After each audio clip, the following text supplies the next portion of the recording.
안녕하세요, 신전TV입니다. 요 몇 주간 천일야화의 늪에 빠져있는 사이 신전TV 구독자가 3만이 넘었습니다. 고작 8화 만들었는데도 수명이 단축된 것 같은 기분이 드는데요.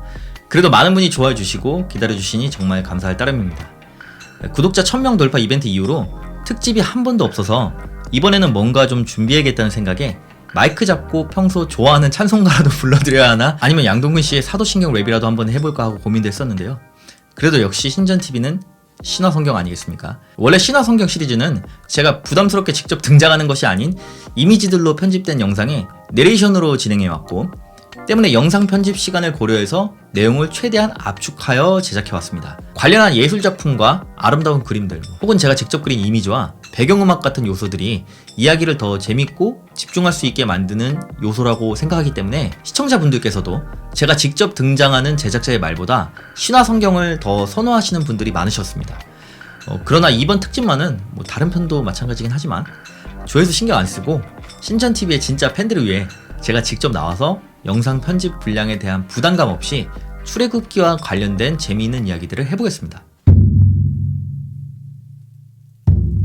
가나안을 포함한 주변 지역에 닥친 대흉년으로 인해 먹고 살기가 힘들어진 야곱 가족은 미리 많은 식량을 비축하고 대비를 하고 있던 주변 지역 최대 강대국 이집트로 들어가 자리를 잡고 살게 됩니다. 그들이 이렇게 할 수 있었던 것은 뜻하지 않게 먼저 이집트로 보낸 11번째 아들 요셉이 그곳에 자리를 잡고 출세를 하여 이집트의 고센이란 지역을 마련해 주었기 때문이죠. 물론 전편에서 다뤘듯 요셉이 이집트에 간 것은 유학 같은 게 아니라 형제들에 의해 노예로 팔려간 거였죠. 야곱은 젊어서 힘 좀 쓰던 시절에 중동의 사막신이자 후에 유일신으로 업그레이드되는 야훼라는 존재와 밤새 레슬링을 하고 버텨낸 적이 있었는데요. 이때 얻은 이름이 바로 이스라엘이고, 뜻은 하나님과 겨루어냈고 사람과도 겨루어 이긴 사람이라는 뜻이며, 이 호칭은 후에 야곱의 후손들을 통틀어 가리키는 명칭이 됩니다. 이스라엘 민족, 유대 민족 다 같은 말이고, 무슨 차이가 있고 어떻게 생겨난 것인지는 이전 신화 성경 시리즈 중 유대인이 아닌 유대왕 헤로데 대왕 편에서 설명해 드린 적이 있으니 궁금하시면 나중에 한번 보시길 바랍니다.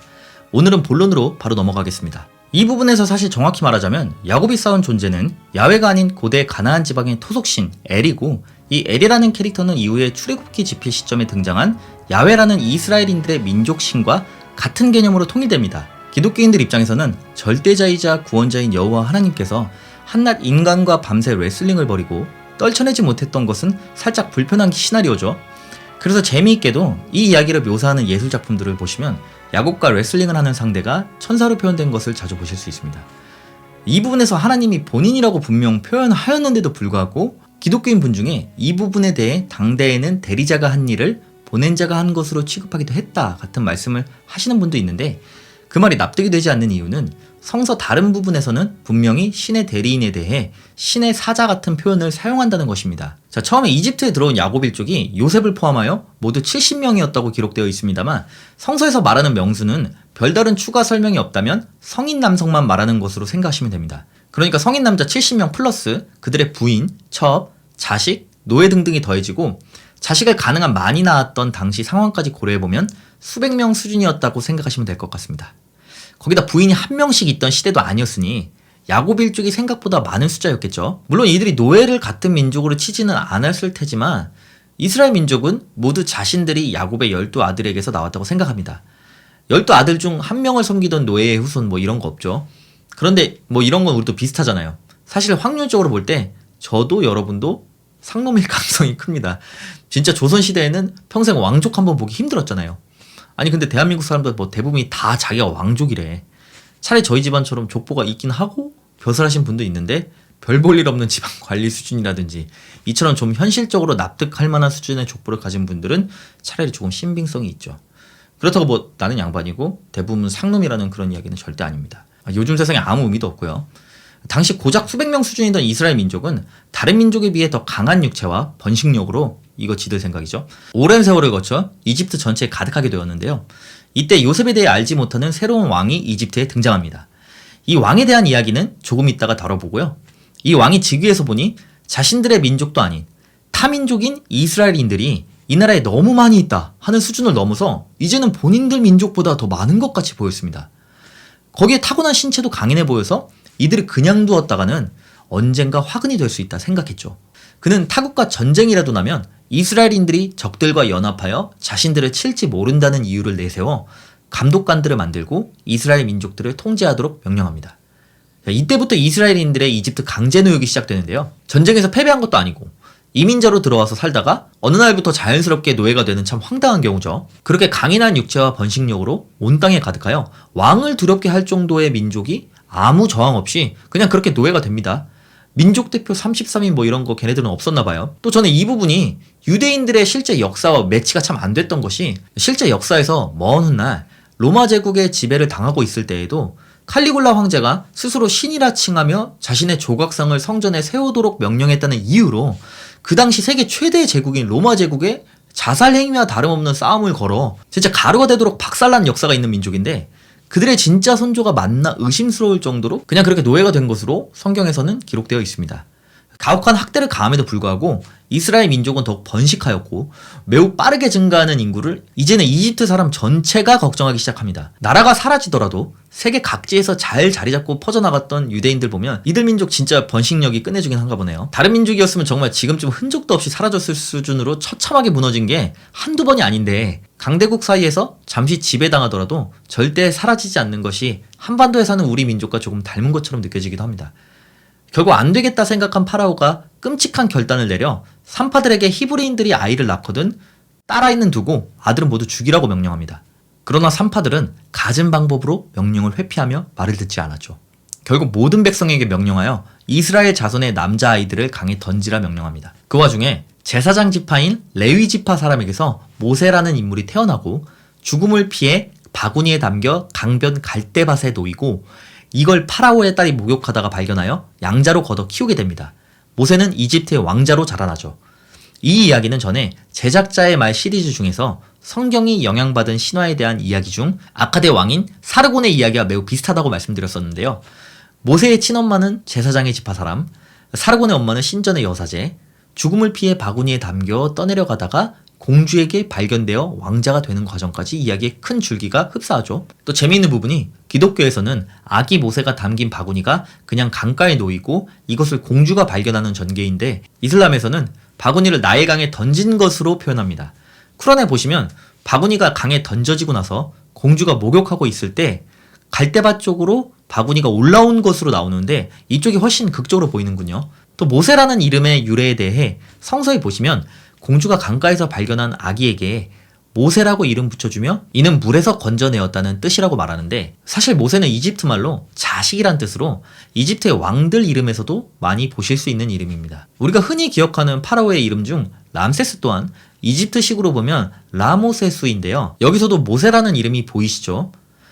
그 밖에도 아모세, 투트모세 같은 파라오들의 이름처럼 모세는 이집트에서 인명으로 많이 사용되는 단어였고, 성서 속 모세를 발견한 공주가 말하는 물에서 건져내다 같은 내용은 후대의 모세가 히브리어로 물에서 건져내다라는 뜻의 마샤와 비슷하다는 것에서 착안하여 출애굽기 집필 과정 중 만들어진 것으로 보는 것이 학계의 대세라고 하는군요. 성인이 된 모세는 이스라엘 민족의 노역 현장을 지나게 되는데, 어떤 이집트 사람이 자기 민족 사람을 때리는 것을 보고 주변에 사람이 없다는 것을 확인한 뒤에 폭력을 행사하던 이집트인을 때려 죽이고는 모래에 안매장합니다.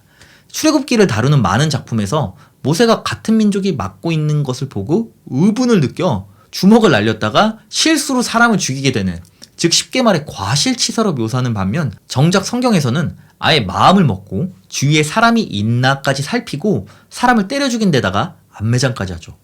이런 것들에 대한 이야기를 하면 이때쯤 이런 댓글들이 달릴 겁니다. 고대의 가치관을 현대의 가치관으로 해석하면 안 된다. 고대의 가치관을 현대의 가르침으로 해석하는 분들이 말이죠. 아니, 어느 시대에서 매우 고의적인 데다가 주의까지 확인하면서 저지른 살인에 대해 면죄부를 부여합니까? 아무리 옛날 얘기지만 나쁜 놈은 나쁜 놈이죠. 종교에 취해 이런 기준이 흔들리면 신의 이름 아래서는 무슨 짓이든 용인하는 방향으로 갈 수 있는 거라 생각합니다. 아무튼 이어서 모세가 살인을 저지른 다음날 안 걸린 줄 알고 밖으로 나가니 이번에는 모세의 동포이자 이스라엘 자손인 히브리인들끼리 싸우고 있었습니다. 모세가 이들을 말리며 어쩌여 동포를 때리느냐 라고 하자 그중 한 명이 모세에게 왜? 네가 판사야? 네가 어제 이집트인 때려 죽인 것처럼 나도 죽이려고 그러니? 라고 말하는데요. 이를 들은 모세는 자신의 범죄가 탄로 났음을 알고 시겁하여 그 즉시 이집트를 탈출하여 미디안이라는 지역에 머물기 시작합니다. 이 지역에는 이드로라는 미디안족의 사제가 살고 있었는데요. 성경에서는 그냥 제사장이라고 표현하기 때문에 의외로 아무 생각 없이 이스라엘 민족의 제사장이라 생각하는 사람이 많은데 조금만 생각해도 뭔가 이상하죠. 지금 이스라엘 자손들 전부 이집트에서 노역하는 중인데요. 이 이드로의 부족인 미디안 유목민족은 이스라엘, 즉 야곱의 숙부이자 아브라함의 세 번째 아내 그두라 사이에서 태어난 미디안의 후손입니다. 이드로에게는 딸이 7명이 있었습니다. 이들은 가축에게 물을 먹이기 위해 물을 길어오는 일을 하고 있었는데요. 이때 근처에서 일하는 목자들이 나타나 자매들을 귀찮게 쫓아다니기 시작했습니다. 이 광경을 목격한 모세가 나서서 그녀들을 도와주고 물 길어오는 일을 도왔고, 덕분에 평소보다 집에 빨리 돌아온 딸들에게 미디안의 제사장 이드로는 이게 어떻게 된 일인지 물었고, 모세가 그들을 도왔다는 이야기를 듣자마자 집으로 초대해 음식을 대접하고 얼마 후에 딸 십보라를 모세에게 주었습니다. 이름이 살짝 욕같이 들리는 건 기분 탓일까요? 사실 개역 한글판 번역인 십보라보다는 치포라가 더 맞는 표현입니다. 듣기도 더 좋고요. 둘은 아들도 낳고 그 지역에서 조용히 살아갑니다. 몇 년 뒤 이집트의 왕 파라오는 세상을 떠나고 그 뒤를 이어 즉위하는 파라오가 바로 성경에서 야훼의 10가지 제왕과 홍해 사건을 다 겪게 되는 그 파라오입니다. 자, 이 부분에서 성서에는 명시되어 있지 않지만 일부 성서학자들은 이 왕이 람세스 2세라고 추정하고 있고, 저희 채널에서도 댓글을 보다 보면 아예 그렇게 알고 계신 분들이 상당합니다만, 람세스 2세의 치세를 다룬 기록에서는 출애굽에 대한 내용이 전혀 없습니다. 다른 기록들은 방대하게 존재하는데 말이죠. 더군다나 후에 모세와 대립하고 10가지 재앙을 겪게 되는 파라오의 선대 파라오가 바로 출애굽기 초반에 등장하는 요셉을 모르는 새로운 왕인데, 이 인물에 대해 생각해보시면 분명 모세가 갓난아기일 때 전부터 파라오로 존재했죠. 히브리인 산의 아이를 죽이라고 명령하고 막 하잖아요. 그러다가 모세가 장성하여 어른이 되었고 이때 나이를 40으로 보고 있습니다. 이후에 사람을 죽이고 미디안으로 탈출할 때까지도 살아서 모세를 죽이라고 명령하는 장면이 성경에 등장하고요. 이렇게만 생각해도 파라오가 태어나자마자 파라오였어도 지배 기간이 최소 40년이 넘었다는 말인데, 이후로도 살았다가 모세가 미디안에서 이드로의 딸 치포라와 결혼하고 아이를 키우는 수년 사이에 죽었다는 내용이 나옵니다. 성경이 이런 내용으로 볼 때 출애굽 당시의 파라오가 람세스 2세라고 보기에는 선대 파라오인 세티 1세는 재위 기간이 고작 11년으로 짧고, 그 이전 파라오인 람세스 1세까지 올라가도 그는 재위 기간이 오히려 더 짧은 2년입니다. 이처럼 실제 역사에 등장하는 람세스 2세와 엮어 슬쩍 역사의 영역에 발을 올리려고 아무리 노력해도 이렇게 시기적으로 불가능한 부분이 존재합니다. 출애굽기에 대한 실제 역사적인 관점에서 해석은 그 시기에 대해 일반론, 전기설, 후기설로 나뉘는데, 우선 전기설은 기원전 15세기, 후기설은 13세기를 주장하고 있는데요. 전기설의 근거로는 구약 성서 열왕기상 6장 1절에 묘사된 솔로몬이 치세 4년, 즉 이집트 탈출 후 제480년의 성전 건축 시작이라는 내용을 근거로 그 전까지 추정하던 솔로몬의 통치 기간과 비교하여 출애굽 연대를 추정해보는 건데, 사실 비교 대상에 대한 정보를 포함하여 어떤 것도 확실하지가 않아서 저마다 중대한 오류들이 있습니다. 구약 성서의 시간 개념이 현대에서 조금 이해하기가 힘든 부분들이 있고요. 막 사람이 900살까지 살기도 하고 이러지 않습니까? 성경의 기술자가 어떤 역법을 기준으로 하였는지도 알 수 없는 부분이고요. 원래 역법이란 농사와 결부되어 있기 때문에 현대와 아주 동떨어져서 무슨 90세 노인이 900세가 되고 이럴 수는 없는데, 이게 또 종교적인 내용이 결부되어 버리면 불가능한 전개도 아니기 때문입니다. 그 외에도 숫자의 의미를 부여하는 부분도 있어서 어떤 의미인지 파악할 수 없다면 우리는 성경에서 말하는 시간 개념을 정확히 이해할 방법이 없습니다. 또한 이어서 말씀드릴 후기설의 근거들은 전기설을 완전히 부정하는데요. 후기설의 중점적인 근거가 이스라엘 민족이 노역에 동원되었다고 이야기되는 라암세스 성인데, 이 부분에서 재미있는 점은 이 성의 주인인 람세스란 인물은 전기설이 주장하는 제18왕조 시기에는 존재하지도 않았던 인물이며, 후기설의 또 다른 대표적인 근거인 기원전 13세기에 만들어진 파라오 메르넵타 비문에서는 이스라엘에 대해 부족이라고 표현하는데, 전기설대로 기원전 15세기에 출애굽을 했다면 이 비문이 쓰인 13세기 즈음에는 이미 국가 수준으로 자리를 잡고 있어야 말이 된다는 것입니다. 그런데 부족이라고 표현되어 있는 것이죠. 또한 전기설에서는 당시를 투트모스 3세와 아멘호테프 2세의 시대로 보고 있는데 당시는 이집트 18왕조의 최고 전성기로 가나안 지역 전체의 영향력이 매우 공고한 시대라 히브리인들이 과연 가나안으로 탈출하는 것이 가능했겠느냐는 겁니다. 아예 주변 지역을 벗어나는 것도 아니고 탈출해봤자 이집트의 영향력 안에 있는 가나안 지역인데 말입니다. 이렇게 본다면 탈출이라는 말 자체가 의미가 없어지는 거죠. 나 가출할 거야 하고 집마당에 앉아있는 꼴인 겁니다. 거기다가 홍해 한번 건넌다고 이게 끝나는 일이 아니에요. 홍해를 못 건너면 다른 데로 돌아가면 되는 거거든요. 물론 당연히 후기설에도 허점은 많이 드러나 있는데요. 주요 근거 중 하나인 라암세스성의 명칭은 당시에 람세스라는 이름이 매우 흔했기 때문에 저 성의 람세스가 내가 아는 그 람세스인지 뒷집 람세스인지 옆집 람세스인지 알 수가 없다는 것이죠. 저 성이 람세스 2세가 이스라엘 민족을 동원하여 지은 성이라고 주장하기에는 다른 허점들을 커버할 만큼의 근거로 삼기에 빈약해 보인다는 것입니다. 또 다른 후기설의 근거 중 하나는 이스라엘 민족의 뿌리로 보는 이 셈족이 이집트에 들어와 교육을 받고 성장하여 관직을 받고 이집트 안에서 살아갔었던 내용이 있는 고고학적인 자료들인데 이 역시 이집트 역사에서 이런 일이 이 시기에만 이루어진 것이 아니라는 것이죠. 훨씬 이전 시대인 중왕국 시대에서도 같은 일들이 있었다는 것입니다.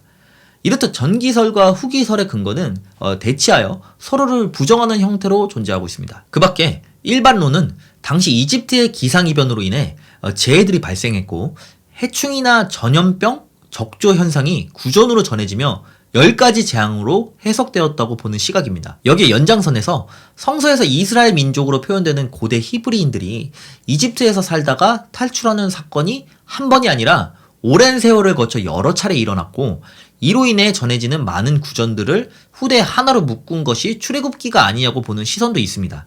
실제 역사에서 현재까지 전해지는 다수의 문서에서도 몇몇 부족들이 이집트를 탈출하는 것을 저지하려 했다는 기록 정도는 찾아볼 수 있습니다. 이런 관점에서 본다면 제가 볼 때 가장 합리적인 추측은 이 이야기의 출처인 출애굽기가 글로써 완성된 시기는 유다 왕국이 멸망하고 이스라엘 민족이 신바빌로니아의 지배를 받던 시기인데 당시 이스라엘 민족의 지도자들이 바빌로니아에 안주하여 살아가려는 이스라엘 민족을 일깨워 고향으로 돌아가고자 조상들이 노예 생활에서 탈출하는 내용의 민족 구전을 짬뽕하고 그들이 노예 생활을 하고 있던 바빌로니아 지역에 널리 퍼져 있던 수메르 신화에 등장하는 사르곤이란 인물을 카피한 모세라는 캐릭터를 만들어서 몽땅 때려박은 것으로 보는 것입니다. 뭔가 앞뒤가 딱딱 맞아 떨어지지 않나요? 이렇게 생각한다면 왜 모세의 이야기가 사르곤의 이야기와 비슷한지 시기적으로, 지리적으로 설명이 됩니다.